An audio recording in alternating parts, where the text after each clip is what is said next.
Okay guys, good morning and happy lunchtime everyone guys.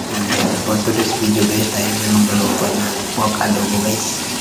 Ayan. Kasalukuyan yung ginagisa natin yung ating pork adobo guys. Ayan. Una natin ginawa dito guys, tayo pa nagkisa ng bawang sibuyas at saka yung atsal. Tapos natin nilagay yung spread natin guys. Instead na tubig guys, spread ang nilagay ko guys para din tayo maglagay ng asukal. Ayan, para saktong tamis lang. Ayan, kaya spread ang ating ginamit. Saka mas malinamnam guys pagka spread ang ginamit ating sauce instead na tubig. Ayan. Ayan po yung oyster sauce natin guys. Ubusin natin yung isang pack. Kasi sakto lang yun sa 1 kilong baboy guys. Ayan.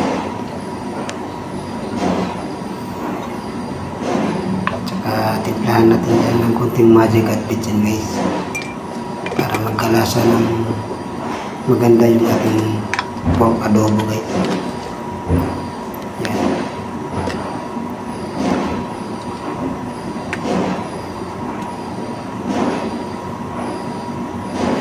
Saka natin haluhaluin yun guys pagkatapos nilagay natin yung soy sauce or toyo.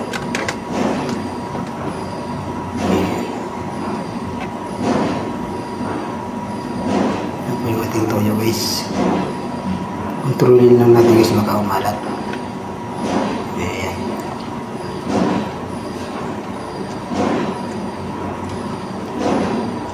Haluhaluin natin mabuti guys at pakuluin natin ng mga 10 to 20 minutes para lumambot ng husto yung ating karne guys.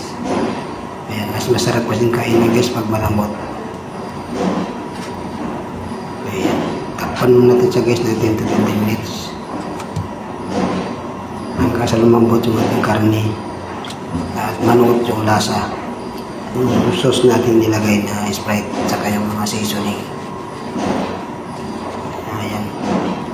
Ayan lang muna natin siyang kumulo ng kumulo guys para lumambot yung ating karne. Ayan. Almost done na ito guys. Pinapalambot na lang natin yung ating karne guys. Kaya natin tinakpan. Yan. Ayan, kulong-kulo na siya guys. Ayan.